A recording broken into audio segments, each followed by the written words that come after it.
You're listening to the Community Pulse podcast. Welcome your hosts, Mary Thangval, Jason Hand, Sarah Jane Morris, and PJ Haggerty.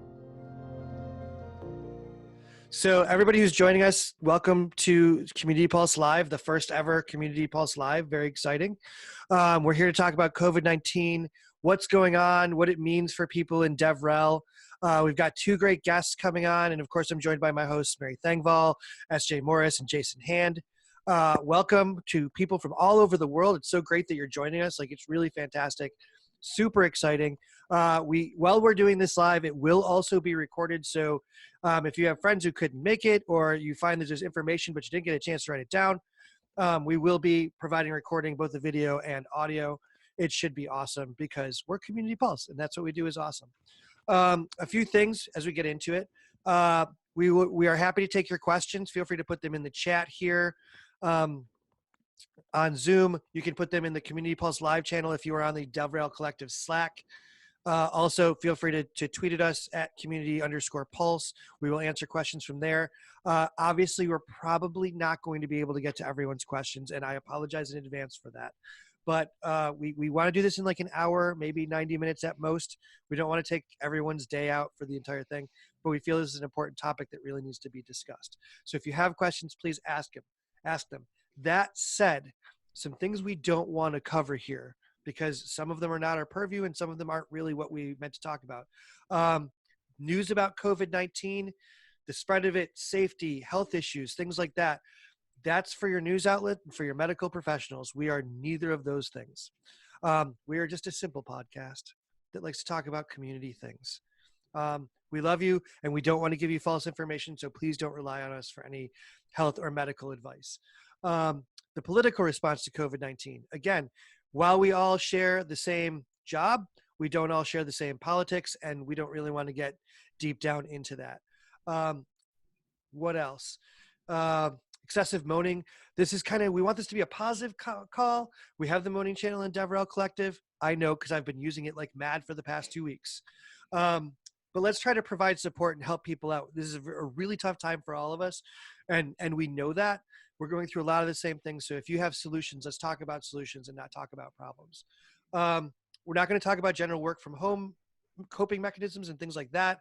And we will provide, if people have things, we will provide those in the resources in the show notes once we publish the show, which I'd like to have a quick turnaround, especially since it's live. What else? You're welcome to do I'll screenshots. say really quick.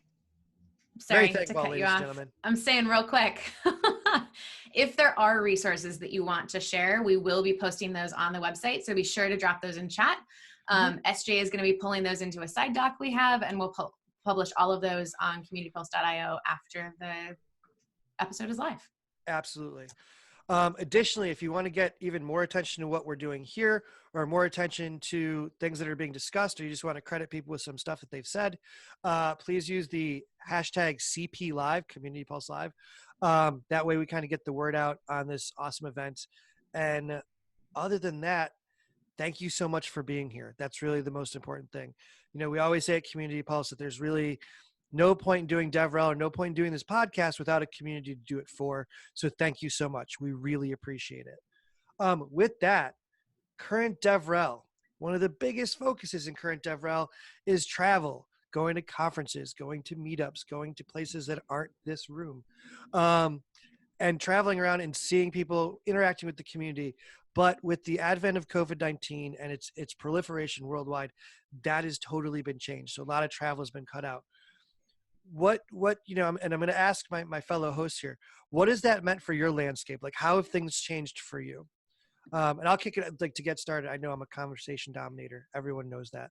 But, for me, I generally do 25 to 30 conferences a year, and that doesn't include meetups or drivable things or my local stuff. And to not be doing that, to look at my little doorknob where I hang my tags for all my conferences and events and see only 2 there is pretty shocking. It's been a pretty jarring thing. So how is this, like, how have things been going for you, staying at, not just working from home, but like staying at home and not traveling to meet with parts of your community? I just want to jump in and kind of echo what Jeremy just mentioned in chat. not every DevRel team has a super strong focus on travel. I do think it impacts a lot of us, and it has definitely directly impacted a lot of the events that we had planned that were both here in Cambridge and over in Dublin. We had some big events planned for those. But for us, I think, and I think we'll get into this throughout the episode, we've really taken this as an opportunity to actually, in some ways, I've sort of seen this as a strange silver lining, be able to make our events more accessible by opening them up globally and opening them more widely to the rest of our community that wouldn't be able to travel. So I think there's been some positives in that sense. I, for one, am just generally overall glad not to be in a role that involves a ton of travel anymore. And I don't know if this is actually an opportunity for us to regroup as an industry and kind of reflect on how we can most positively impact our community without traveling. Well, I think the interesting thing there too, like I understand totally what you're saying. Not everybody who does DevRel is into travel, but even if like you're a content writer, or a technical writer, and that's your DevRel thing, have you seen, like, do you think people are seeing an increase in like, listen, we need more content because we have no other delivery mechanism right now. If we want to get our message out there, we've got to write 100 billion blog articles per day because there's no other way to do it. And obviously super hyperbole there, but like, I mean, I've seen, because I do DevRel consulting for DevRelate. And what I've seen is a lot of people who I usually would travel for or speak for come and say, well, cool, what we'll do is instead of speaking for us once or twice a month, you'll do a blog post or two a month for us instead. And it's like, okay, well, that's a good way to balance it out. And it keeps me, you know, in chili and beans, as they say. But, you know, for some people, that's not an option because literally their whole job is to go speak. So I think it's interesting, and we're going to touch on how people are transitioning to online events and stuff like that in a few minutes. But the interesting thing to me has been watching people figure out how to transition the talks that they've been preparing into different types of content. And I personally love this because I am a huge proponent of never do something only for one reason. Do it, you know, if you're preparing a conference talk, also make it a blog post, also make it a webinar, also make it an online tutorial, also make it these different things, because Milk something that I think milk the content, but make it available to more people. Because I'm a huge proponent of meeting people and creating relationships face to face. Absolutely. I think you can build deeper relationships that way, but also you aren't reaching as many people. And so your scope of talking to people when you're talking face-to-face conversations at a conference is dozens, maybe 100, 150 if you're lucky, that you're actually having one-on-one conversations with, not just speaking at them from stage. But when you're talking online content and you syndicate that content to places like Dev.to or Medium or posting on Twitter or LinkedIn or engaging with people in your forums and things like that, you have a potential to reach a much higher group of, or much higher numbers group of people. That doesn't make sense, but I think you all understand. And it gives you an opportunity to relate to people and get to know people that can't travel or don't live in those geographic regions and aren't able to travel that far. And it broadens the scope of the community that you're actually able to interact with, which is something that I think a lot of us are now facing and haven't really had to process in the past. So I am a huge fan of the fact that teams are finally having to think about, like, okay, how do I repurpose this content? What do I have to do with it? Yeah, and I can add a little bit of that because that's exactly what's happening within my team over at Microsoft, and we've got Sara on the call. I'm sure she's got some perspective about this as well. Back to what I was talking about, really the focus that a lot of us I think have is just what we were saying, is what can we do to make ourselves useful, to still get all this awesome content and the things that we spend so much time on out to everybody that we intended it to reach, and you know, it's something that we usually try to work on anyway, but I think now we all have that little bit of extra breathing room to kind of just sit and think about what we want to work on and how we can creatively. I think to me, that's the most fun part about this whole thing. Is we've talked about going back and turning some of the talks and the presentations from the tour just into blog posts, but I think all of us are really rethinking what can we do to, repackage this in a different way. Can these be done in videos? Can these be done in some, like can be done in lots of different ways. So I think that's kind of neat that we've started to just creatively look at new ways to repackage this content. But at the same time, it's something we've always known we should be doing, and some of us have been, but certainly it's forced us to rethink how we connect with people now. Absolutely. I'd actually love to unmute Jeremy Meese if we could for a second. He's been saying some interesting stuff in chat, and I'd love to have you kind of flesh that out a little bit more about the return to the core of DevRel. Yeah, I think I actually put most of it in there. A lot of this conversation has been growing the last couple of weeks. I've been on a number of calls with James. There's been a lot of conversation around this, and that so much of what DevRel started out as, in my opinion, has been not conferences, not events. It was all getting to the very core of building relationships with devs, and we used to do that online primarily. And so I think a lot of us or a lot in the industry, maybe not a lot of us, but a lot in the industry have looked at DevRel as, and we talk about this all the time. It's all about, hey, it's the glamorous side. You get to go travel, you get to do all these things, but it's not a lot of focus gets done on content, I think. And I think demand gen pushes a lot of this. Let's go to conferences, but how many devs are actually at conferences? Well, see, so the interesting thing about that is how many devs are at conferences. In my experience, tons. I don't know what the percentages are. It's a decent percentage. It's, I guess it depends on the technology. It depends on the people. I mean, I've also been to conferences where it seems like it's DevRel people talking to other DevRel people. And I don't mean DevRelCon, to be clear. I mean, it's a bunch of speakers speaking to a bunch of other speakers. And there isn't a whole lot of people from the community. Yeah, and I think it goes back to the reach is different, right? It's not building one-on-one relationships. It's reaching people online, and then we have to figure out ways to connect with those people in different ways. It's actually one of the interesting things for me is that things like CRMs and documenting who you're having conversations with and all of those types of topics have been far more popular in this past probably year or so. And I think we're going to see that be even more popular of a topic in these next few months as we're navigating how do we engage with people online? How do we remember who they are? How do we know who they are on Twitter versus our Slack versus the blog comments that they're leaving? And how do we kind of navigate the information about not only who they are, but how we're interacting with them and where we're interacting with them. So I think it's going to bring us back to a lot of the questions about CRMs and champion programs and just finding different ways to engage with our community.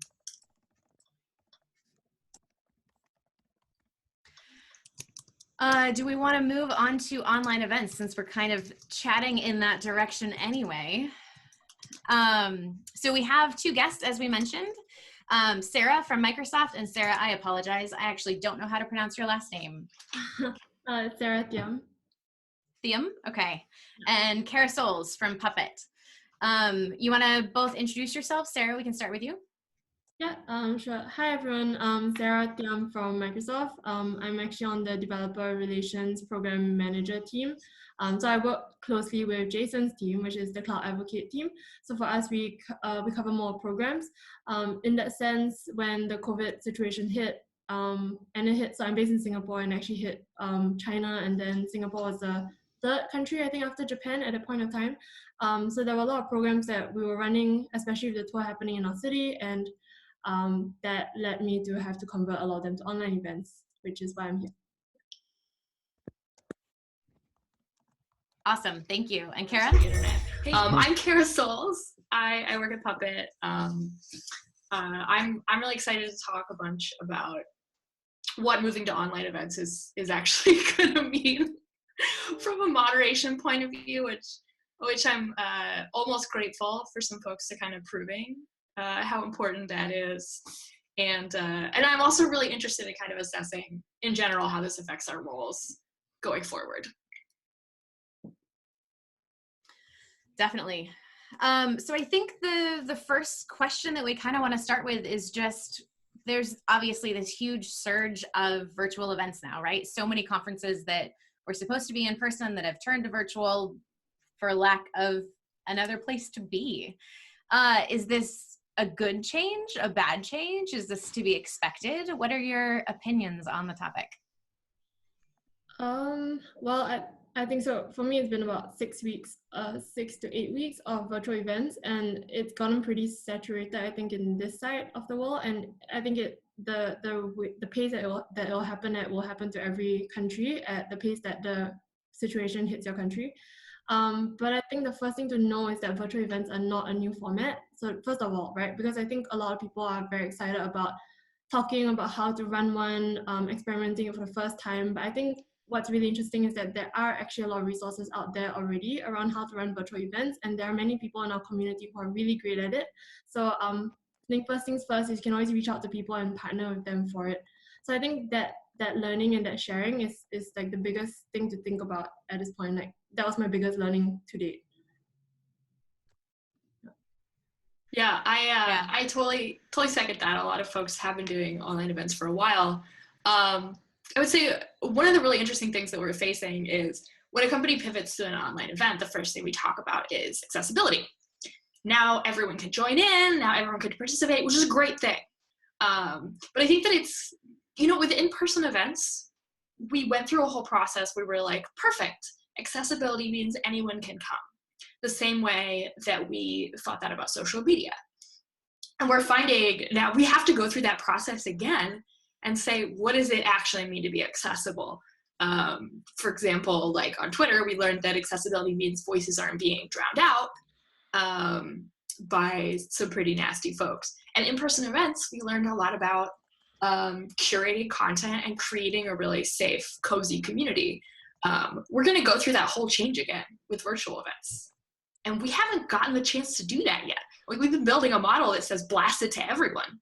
So I'm really looking forward to what that looks like. Yeah, and I think building on that, also just to answer your question when Mary, that you first asked was, is it a good or bad thing? I think it is good in a sense that there's a lot of great content coming out right now. But I think one thing to be really mindful about is with online, a lot of things can happen at once. And how do we make sure that we're not duplicating events that are already happening? Ben Ford and I were talking about this the other day. Is that a lot of the value of going to conferences in terms of folks who are speaking is kind of this promise of travel. And I know some of us get super burnt out from the travel because we're 24/7, but for folks that's not the case for, their company is sending them on a trip. It's just fantastic. So that the company paid travel is really, I think, a big part of the reason that conferences have not had to pay speakers. What happens now that that reward doesn't exist? Do we move into a space where speakers are paid? In addition to that, with online content, what we're seeing is that everything's going to be recorded, and it's going to start to switch into higher quality. It's not like above camera that no one wants to watch. So the conferences and the vendors putting on the events are going to get a lot more quality content out of it. Who's actually going to get compensated? Great question. I love that question. Yeah. I don't know. Yeah, that's a great question. That's why I was quiet. I'm like, such a good question. How will we address it? I personally think speakers definitely should still be paid, or start to be paid if they're not being paid already. Just because I'm already a firm believer in the labor of, speaking, but I'm not sure what other folks think. How we adjust Jamie Lopez. Yeah, Jamie Lopez brought up a great point in Slack or in chat. They said, I'd assume that conference costs drop way down when they don't need to have physical venues, but also not sure on the impact to revenue from sponsors, which could impact, of course, the amount of money that companies have to pay for speakers and other events, like things like that. Right. Well, but also, noticed, let me put my conference organizer hat on for a second and say that, it's one thing to say, like, I'm going to reInvent, or I'm going to, some big conference, and I also work for a huge company that will pay for my travel and everything, or versus like, I'm going to DevOps Days, Idaho, in Boise, which is like maybe 100 people run completely by the community. They're never going to have a budget to pay all the speakers. So I think if they were to switch to an online event, people would be like, okay, well, I'm still willing to pitch in and give my time, do my talk, and do that kind of thing. But at the same time, like, you know, sponsors probably aren't going to be as willing to drop dollars as quickly as they are for non-in-person events. I don't know. I've seen DevOps days are, organizers being like, "Oh, we have so much money. Like, where will it go?" So okay, I am a. Oh, it's definitely not true for all. I mean, there's no universal truth for all events. Speaking at a large event like Collision or Web Summit, where they could easily pay every single speaker who walks through the door, and they don't, they definitely should.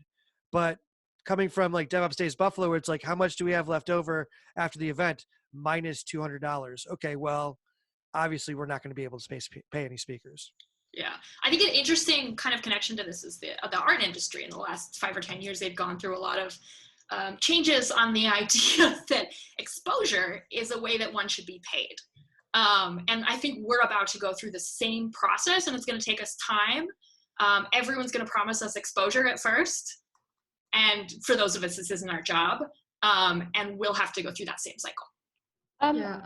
Amy Toby made a really great point in chat. Amy, I don't know if you want to jump in and share with the group, if we want to unmute Amy.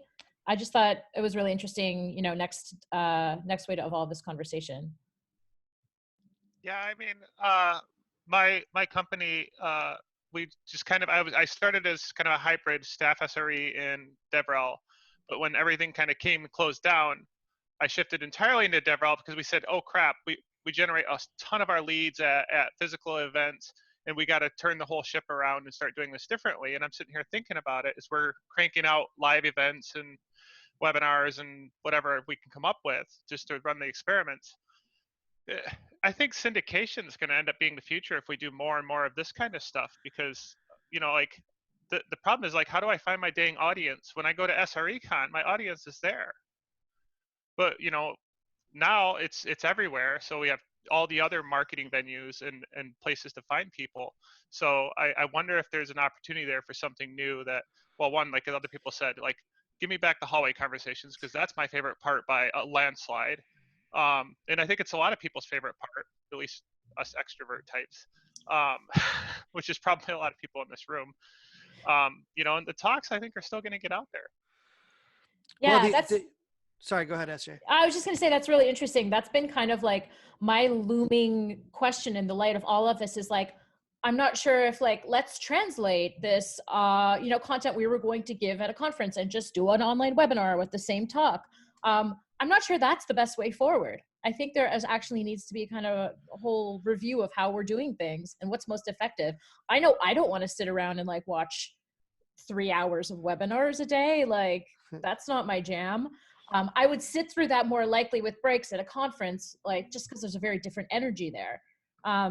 So yeah, I don't know what if you want to add something, PJ, go for it. Yeah, like I was like, kind of exactly what you're saying. There is a different energy when I've done online presentations before, and like there's a different kind of interaction there.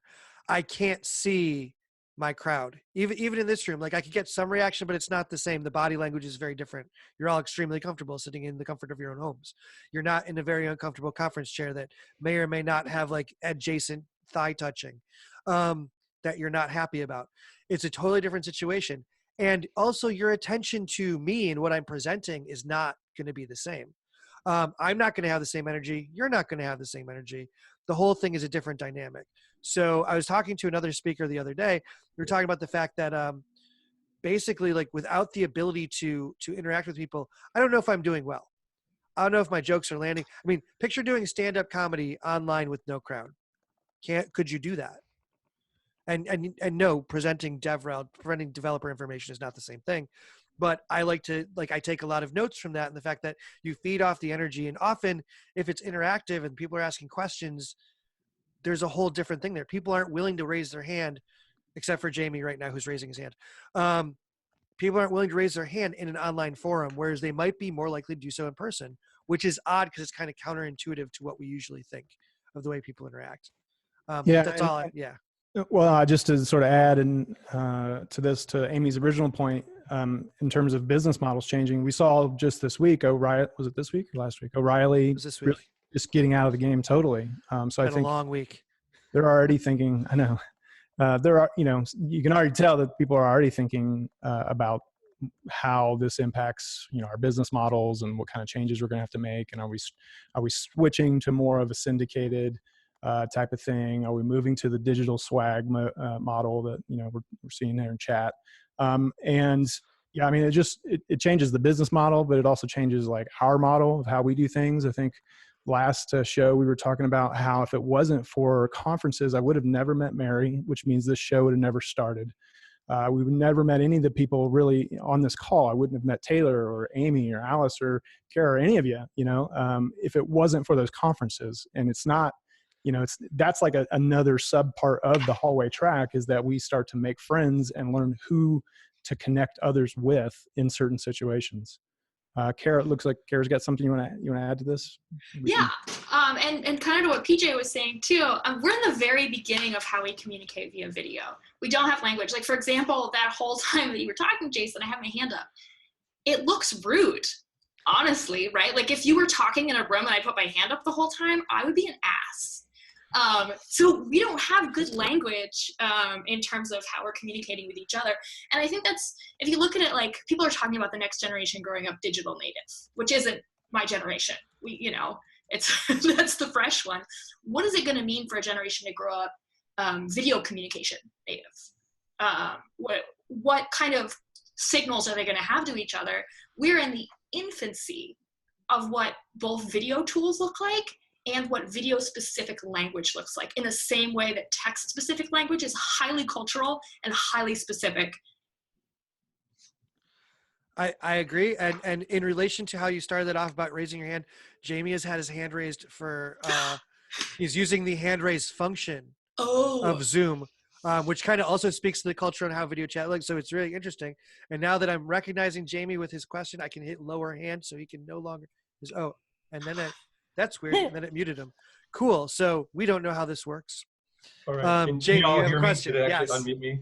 Yes. We can. Okay, yes. awesome. So Jaime Lopez, developer advocate at Jack Henry Associates. So I think my take on how this might end up working out, and I'm not a prognosticator, because if I was, I wouldn't be here. I'd be making so much bank on the stock market if I could do that. Right? What so stock market?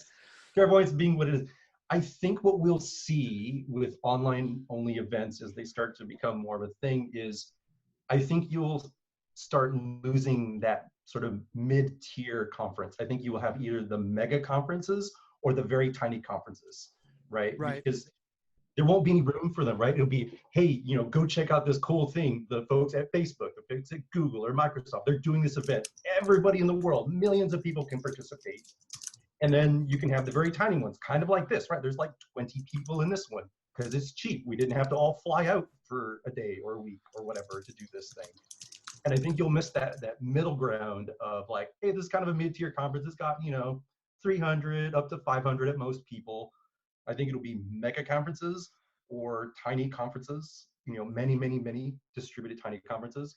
So when it comes to CFPs, I think that has an impact, right? So I think it will become harder, because I'm just going to admit, some of the conferences I get into is because some of you all couldn't physically be there. And like, oh, well, you couldn't be there. Here you go, Lopez. You're next up in queue. You were the second choice. That won't happen anymore, because unless the time zone is wrong, you can hit millions of people, right? So I think you have to have people start in the tiny room zones and then get more well-known to get invited specifically to the mega conferences. But I mean, even time zones, like, I mean, if you look at what we're doing here, Sara, who had, a great take on online meeting and things like that. Sarah's meeting us. It's 12:30 at night. What, 1 o'clock in the morning? Yeah. So like, if there's willingness there, I think that, I don't think that matters. I've done the get up at 3 a.m. and present to a group in Africa at a meetup, because the opportunity was there and the video technology was there. Great. It didn't feel the same, but it also didn't cost $4,000 to fly me there to speak for 30 minutes. Yeah. So can I jump in here? I think I liked what we said earlier about it being an infancy period and everyone trying out different methods for now. I would say that even in infancy period, we've seen like just within 3 weeks, people move out of infancy really quickly. And that's just how quickly tech moves. So for example, we started off with having these mini meetups like what we're having exactly right now. And then as mentioned, like it is true, like all the smaller conferences like the DevOps days and the JS Cons have kind of quietened down a lot. I think they are also struggling on what to do. But we've seen like giant companies like Microsoft, APAC just ran this huge conference with about 4,000 developers and they set it up really quickly as well, but that was really large scale. So again, either really small ones or really large ones. But then also moving into things like how do we, it seems like the content is changing as well. So it's not so much conference, it's more like just one person speaking for about 50 minutes and people tune in for that, and there's like snippets of that everywhere now. There's not so much like I have 3 speakers in one meetup, because you don't have to travel all the way down for just one meetup. You can just log in and then log out. And then also I think now that we're 8 weeks in, people are pretty excited about having overseas people dialing in. So now that's all the hype right now. So getting people to call in different places, that's what's really exciting. So I think that might be the progression that you see in the US. I don't know.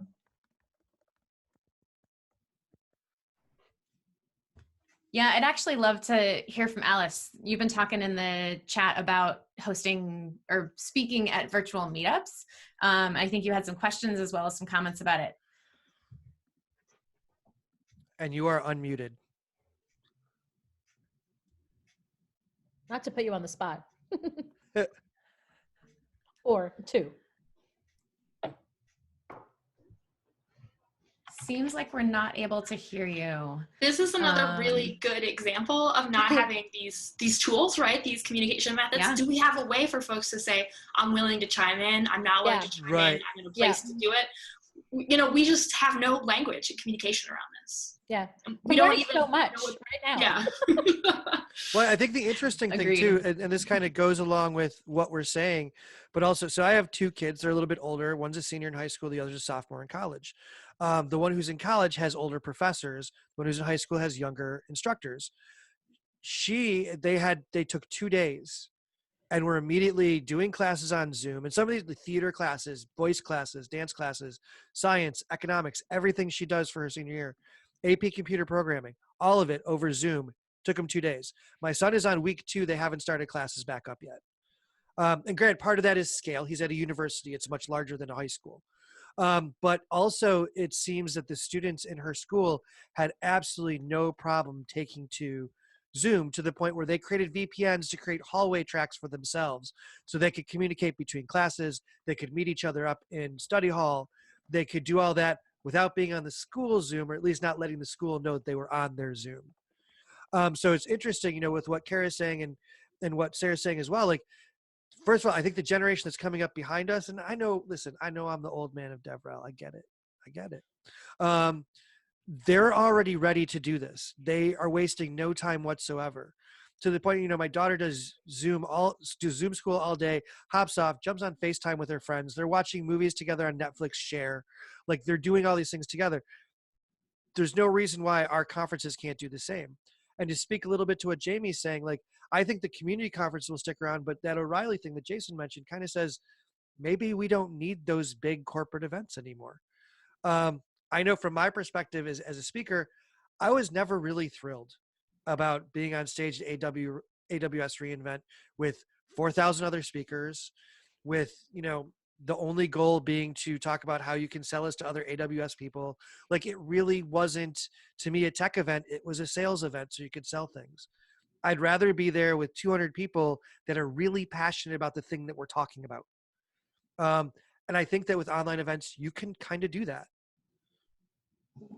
PJ, you mentioned an interesting thing about hallway tracks, and I'd actually love to circle back to that. Bernd, I'm totally putting you on the spot. If you're still here, you are. But you were asking, you know, does anyone have any suggestions around hallway tracks and things like that? I don't know if you have anything to add to your question, or if you want to let people respond. I think, no, that's basically the question. That's what I'm asking myself. How can we replace the hallway in a way that's not chat? And I mean, the most tools they allow to ask questions via chat, or probably even like here to unmute certain people.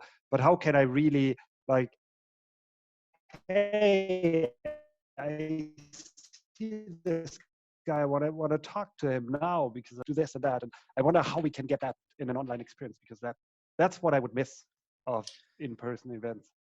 But then there's also the difficulty of, I've seen famous speaker person who is trying to do the hallway track, but also like they just spoke, they'd like to get some water, go to the bathroom, eat a meal because they didn't want to eat before they give a talk. And they want a moment when you have a virtual hallway track, like say, Twitter DMs or finding someone on Slack, like they could technically be passive and just be like, oh, I'm going to pretend I didn't see that. But you feel this responsibility or this guilt, if you will, to respond to every single time. Yeah, Kara, I know you've got something to say there. No, you don't have to cut it off. Remember, right now we're making a model where you can raise your hand and it doesn't mean the other person has to stop. Right. Well, that was pretty much all I had anyway. That was the limit of my material. Love it. I want to challenge all of us. Like, as DevRel folks, we tend to get into the profession, the folks that are really outgoing, that want to have conversations. They want to have them in person. They want to have them online. They want to have them on stage. And I think there's a danger of us saying, going online is easy because we see people around us adjusting to it. And I think we have kind of a limited viewpoint there. In the same way that people have different learning styles, some folks are really comfortable communicating in chat. Some folks are not comfortable in chat. Some people are okay on video versus okay in person. And we have the potential to lose a lot of voices as we lose options for how people feel most comfortable to communicate. And we're in a period where, because the tools aren't robust yet, we're in a ton of danger of losing all those voices. Similarly with conferences, we all have, well, not me, the rest of you probably have beautiful video setups. Is that actually accessible? Do a lot of folks have that? Are they going to be not interested in speaking at conferences because they look like the one that's got, fuzzy background and no microphone? And are we going to get an even bigger rush of hearing the same voices over and over again, which is something I think we should think about in the DevRel space, because often that's our voices over and over again. Well, here, interesting idea, Kara. So you talked earlier about people getting paid to speak at conferences. Maybe instead of getting paid, you send them you use that money, send a $50 Blue Yeti microphone, USB microphone that works on just about any operating system. And you're like, hey, here's your payment. Thanks for speaking at our conference, and slap a conference sticker on that bad boy and you're good to go. I like that as the replacement for sweatshirts. Yeah. I mean, let's be honest. We all have enough sweatshirts. We all have enough t-shirts. And I know there was actually a question, and I don't know how serious it was, but if we don't go to conferences, what happens to all the swag? I don't have an answer to that. Sara. Stops going in landfill. Sarah's hand was up. Oh, Go for it, Sara.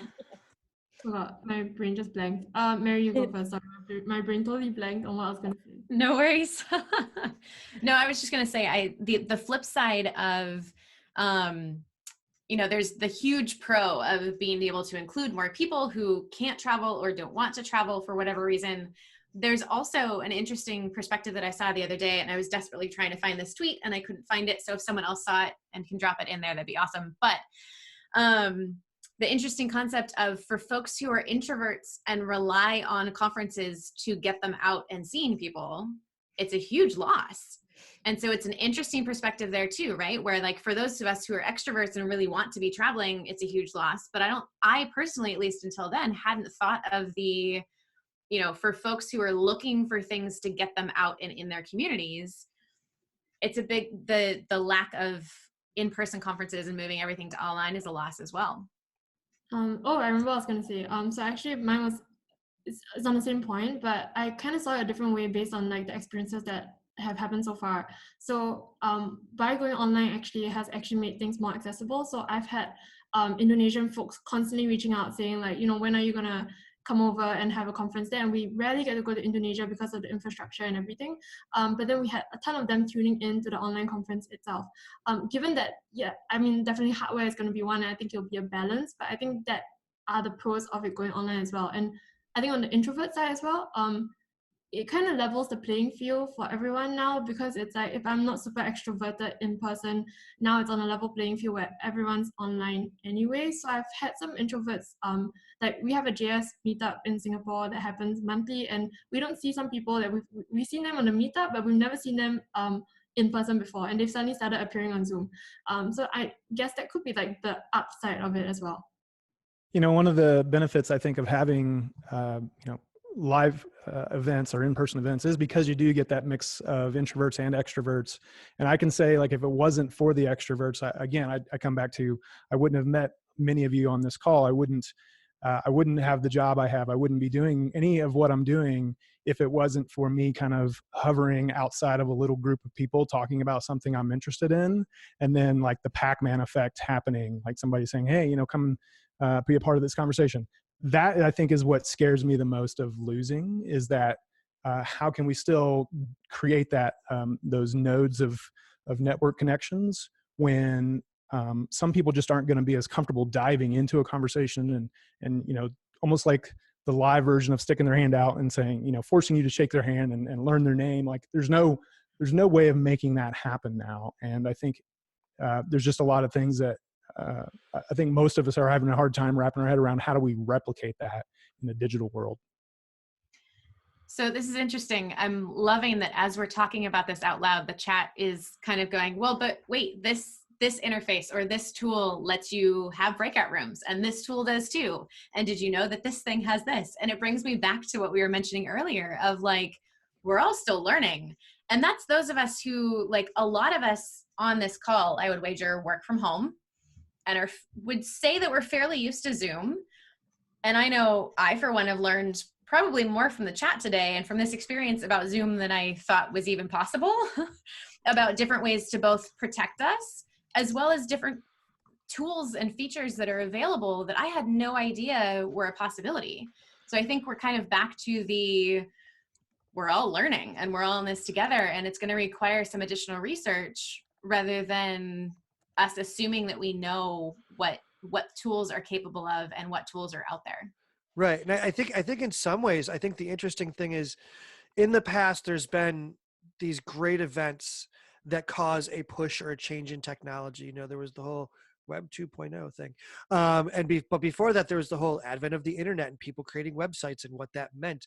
And then video and adding that, chats and adding that and all these things. And contrary to the horror that we had earlier in this call, like a lot of the adult entertainment industry pushes this. This is the opportunity to switch that, to get rid of, negative effects being the thing that pushed the industry, but saying, listen, and okay, maybe it's still a negative effect.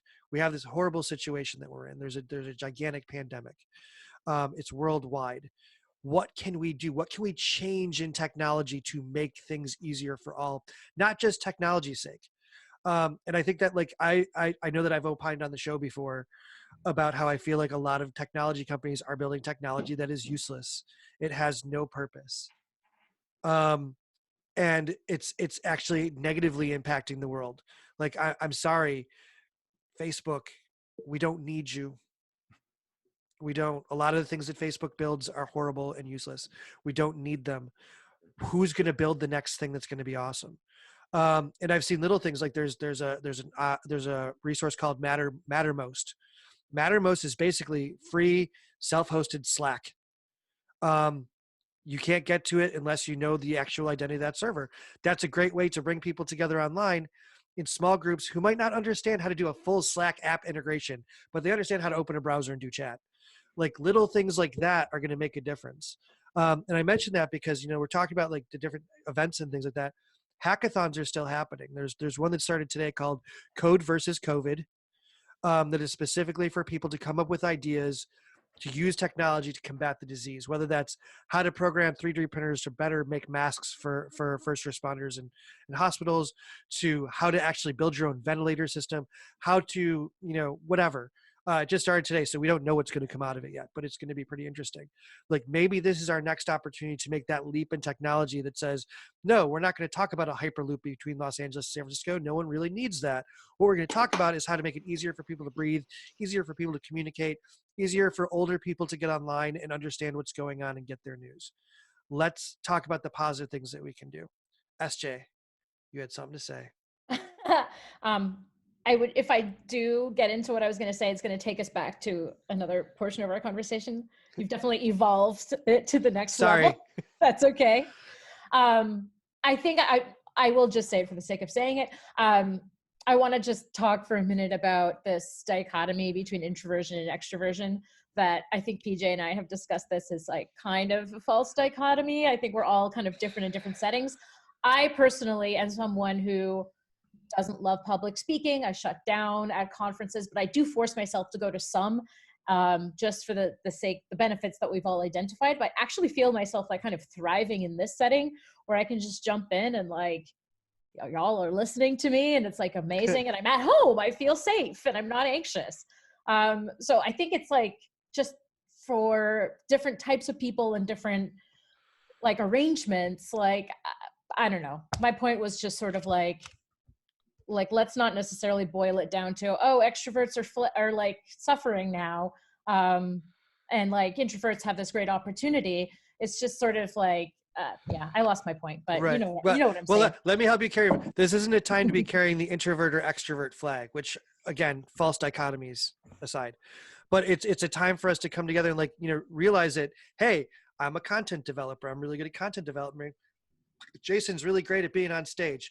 We should work together so I can get the content. I can get what's in Jason's brain out into the community. And that's the thing. Like, I'm actually curious, like for people that are almost strictly content developers, they don't do the event thing, or their company doesn't do the event thing. What are you seeing that's different? Are you seeing a ramp up in requested content? Are you seeing more use of social media maybe? For those of you following my current fight on Twitter with Dairy Queen, a lot of companies are going to social media in order to interact with their community a little bit more. What are you like? I kind of like have a different perspective because I'm doing this as a company. But what are you seeing? Like, let's get some feedback. Feel free to raise your hand. Well, and I'd love to hear not only what people are seeing, but how it's changed their team priorities internally, right? Exactly. What are the things that you're focusing on now instead of traveling? Even if you weren't traveling a lot, but what are you focusing on instead of? We're going to go to Jamie and then Taylor. You are right after Jamie. Perfect. Hi, I'm here.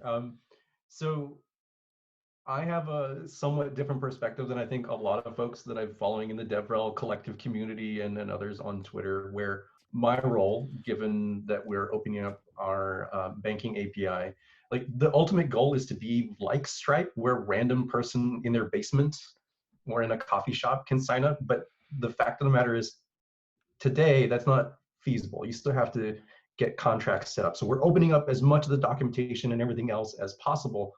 Largely for me, it's not that different. It's not to say that it isn't different, right? But I wasn't coming into the role thinking, hey, I'm going to be flying like to every continent of the world constantly, right? That was never my role.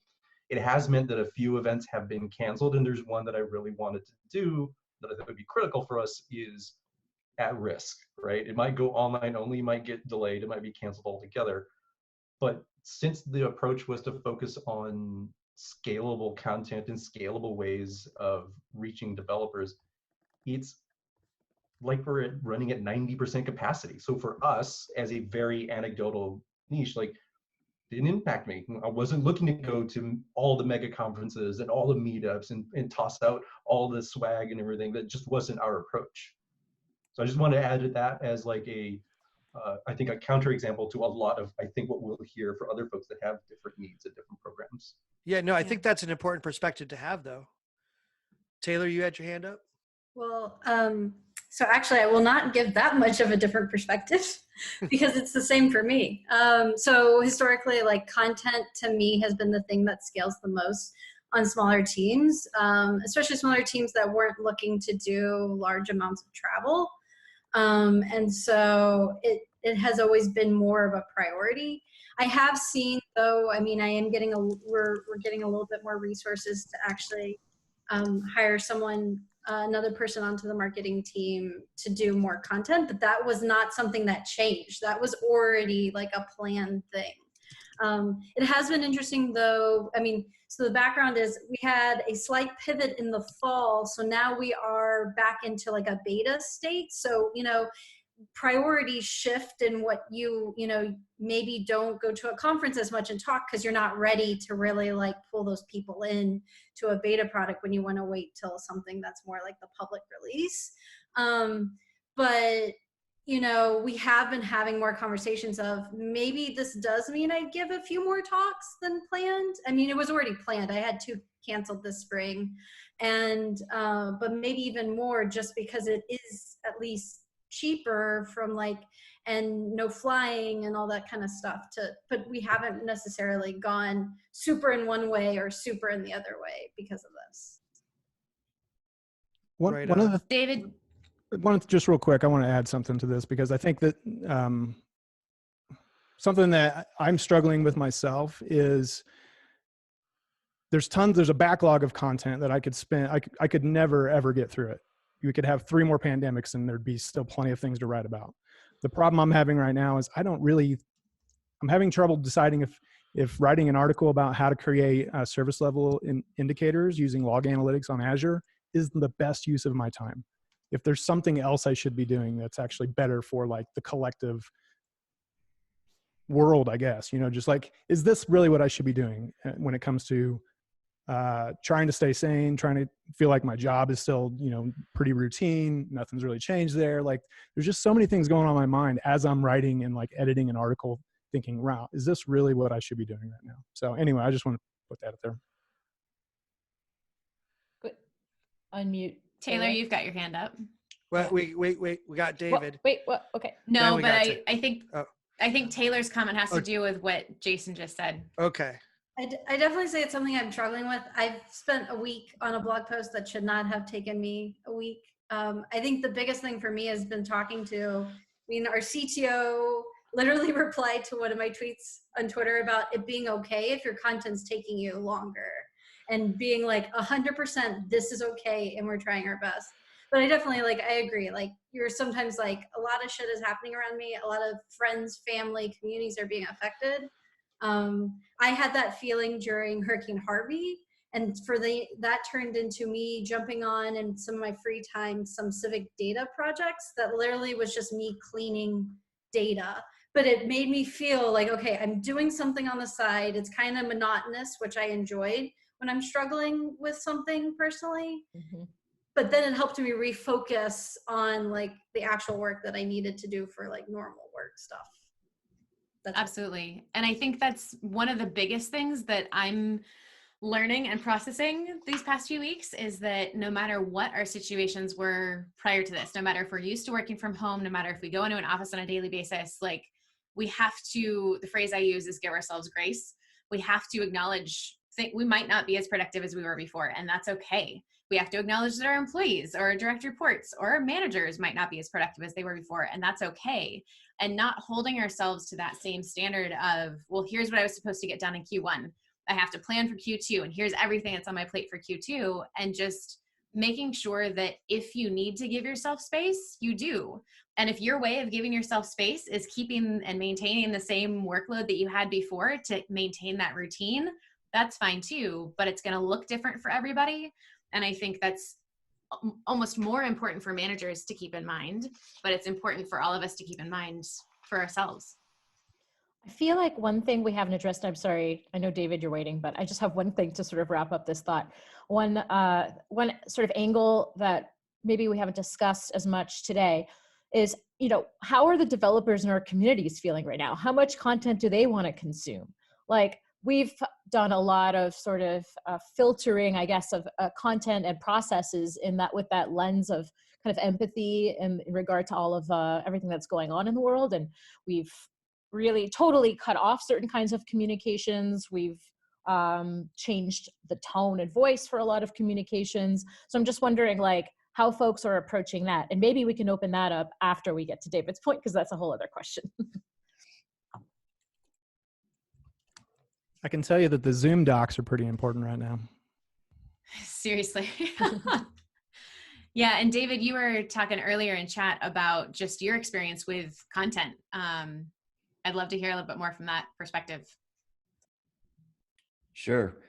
Yeah. Sorry for my appearance. I'm a little sick. I'm in quarantine.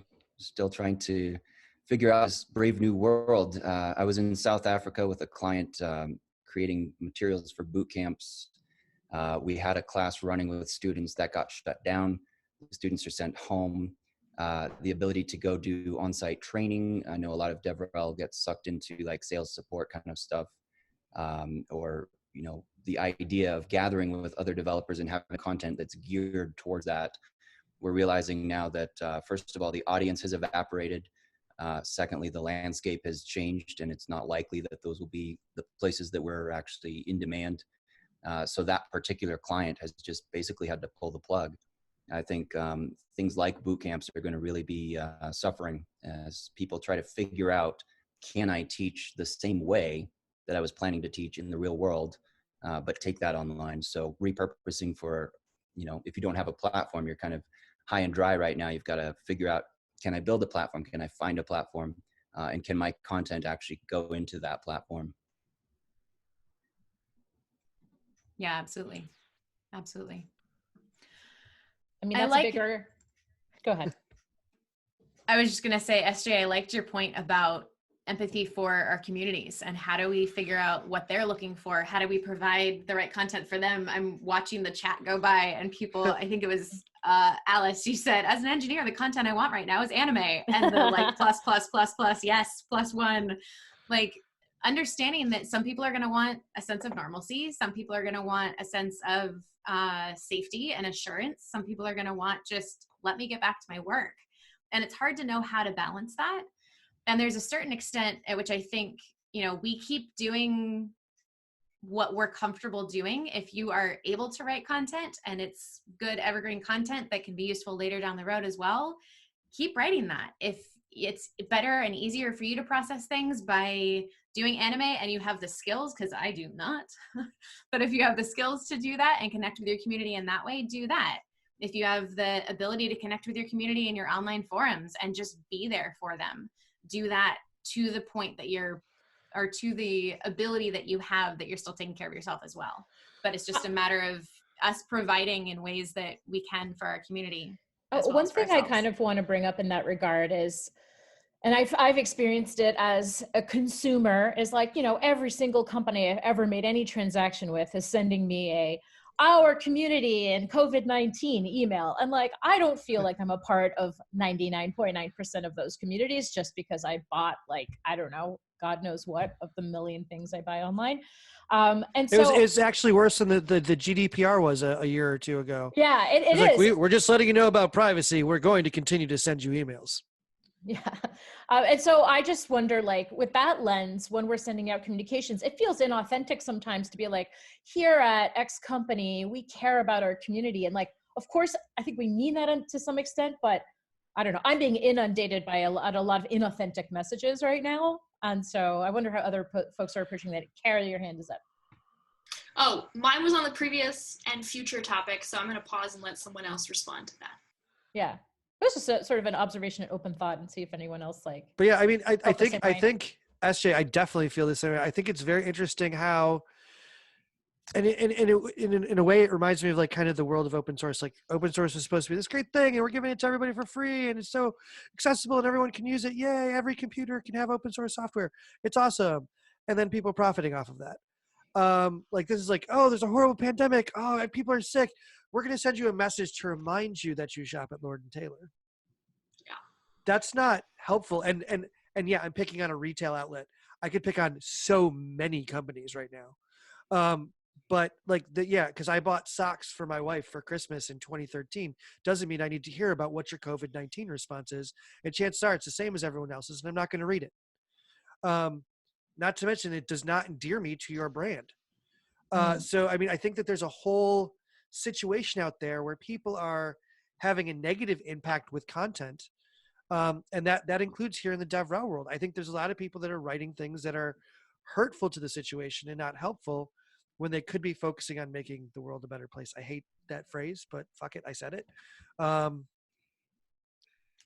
of a continuation of what we're talking about here. And I hope I don't offend anyone here, but in the past, most virtual conferences have been boring as shit. Yeah. They feel like a webinar that won't end, which is nobody likes webinars. It's my nightmare, right? So this, to enter this new world, we have to have fun. Ben and I were talking about this the other day. Ben has been working. Wait, Ben, do you want to say what you've been working on? Because it's cool. You don't have to. It's chill. Go for Ben it, is Ben. Ben is unmuted. There you are. Okay, I am now unmuted. Sorry, I was like clicking the button trying to do the thing, and it wasn't doing it. So you've all seen those kind of like murder mysteries and like those mazes and scavenger hunts things that are tied into some kind of technical content. A few weeks ago, somebody did one about Git, where you could like crawl back through Git history and sort of like look at different commits and different hashes and everything. And we got to thinking, it's like, hey, you know what if we did something like this about our own technical content? And so we built a scavenger hunt that basically has you run through our tool and sort of do some troubleshooting and debugging. So it's an interactive game that teaches you content at the same time. So we don't know how it's going to go, but we'll see. It'll be fun. It's exactly the kind of thing that we need to make sure we don't enter this, like, we're all going to close the window. We're not paying attention. We don't care. To get folks actually excited. So there's I agree, there's a lot of focus right now, and this is what we're doing about COVID, and this is how our online event is going to really approach that and help with that. Like, I'm having a bad month. The world is having a bad year. We need some fun shit to keep us on board. 100%. Right. And it needs to be participatory, not just shout at me. Like, I feel like these emails are shout at me, like, yo, COVID this, COVID this. It's like, I get COVID. Believe me, as an immunocompromised individual, I get it more than most. At the same time, I want to see what people do. I want to see cool shit. I want to see awesome, amazing things. I don't want to talk about, so we use the public database to stretch how many COVID people there could possibly. Okay, cool, not cool enough. I want to see, I built a 3D printer out of Legos, and I'm making small figurines for my D&D campaign because that's what I'm doing, because I'm locked in the goddamn house. That's what I want to see. That's what Alice is saying with, like, I want the feeling of anime. Like, sure, I can watch anime after work, but, like, can I actually get engaged with events that bring me that same joy and engagement and interest instead of breaking my soul? Exactly. And like, we get it, because like in DevRel, we do events and we build content that's specifically around technology. But what about those people that were planning on going to Emerald City or New York City or San Diego Comic-Con, any of these things, the Toronto Fan Expo, where they were going to, embrace their inner geek, or any of the video game tournaments that were going on? Like, it's not just us. It's so much bigger than just us. But maybe we, who have a lot of events and a lot of things that we do, can help to move the thing forward and help people to understand, like, hey, listen, Ryan Reynolds, jump on a Zoom call, do a Reddit Ask Me Anything for an hour and a half. Your fans will love it. Make sure you have a password. Make sure you have a password.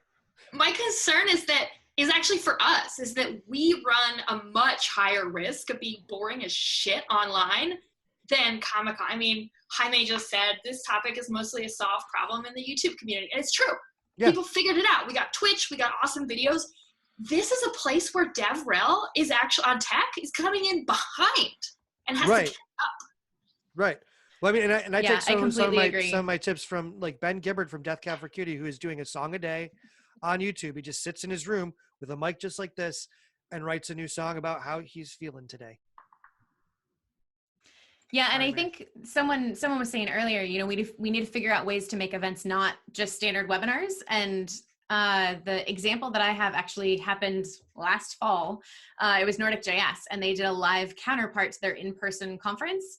And someone pointed me to that as everything was starting to go online. And it was brilliant, because they had the live stream not just as like, hi, this is coming from a video in the very back of the room that you can't really even see what's going on, but had a good live stream video. And then during breaks, they went to interviews, and they had like correspondents on the ground doing interviews with other attendees. And so it turned it almost into this like Olympics coverage of like, cool, let's go to this now. And then let's go to this. And then we have side rooms where people can talk to each other and everything else, which I think is just, there are events like that out there who have done it well. It's just a matter of finding those. And then, like you said, Kara, catching up to what other people are already doing. Amy. Oh no, Amy's muted. Okay, Amy's on. There we go. So what this all got me thinking about is I kind of threw out this idea a long time ago because my company does incident management product. That's what we're mostly known for. And of doing like a D&D style campaign for incident management so that we could train people and make it entertaining and fun. But the other side of that is like, I can sort of do that, but I'm not that big of a gamer where I see myself as a game designer. And so I'm wondering what other folks are doing around like pulling in resources, maybe from the entertainment space, right? Like, you know, these people that are losing their butts at Emerald City, right? They don't have their booths anymore, and the artists and so on. I wonder if we should be reaching out more to that community because I need help, right? Like, I'm not an artist. I can come up with most of the mechanics, and I can probably fill in a lot of the dialogue and make the graphs and stuff. But like the rest of it, there are people way better at that than me. It's like I always say, I can build a great functional website, but I can't make it pretty. It's in Times New Roman with black text on a white background. And I've seen it. Yep. Ouch. SJ, ouch. I'm just thinking about your I love it that you've made for Community Pulse. They're awesome. Yes, they're beautiful. So okay. I think on that note, I love the conversations we have been having. Unfortunately, we are coming up on the top of the hour, and I think we could all keep talking about this for a very long time. But I would love to keep these conversations going online. Feel free to follow us at Community Pulse, community_pulse on Twitter. If you are active in developer relations, if that's your role and you are not in the DevRel Collective, feel free to reach out, devrelcollective.fun. Feel free to DM any of us, and we would love to continue these conversations. And I just want to say before we finish, I want to say thank you to Keely, Jocelyn, Alice, Maria, George, Leon, Isaac, David, Jeremy, Jaime, Taylor, and Ben for hanging out with us and sticking with us through the technical difficulties. Thank you to Sara and Kara so much for being here. We really appreciate it. Kara, you have something you wanted to say before we go? I'll have a blog post on a bunch of this coming out on Monday, so look out for that. Fantastic. Awesome. If you get us the link for that, we all of that. Yeah, 100% in the show notes.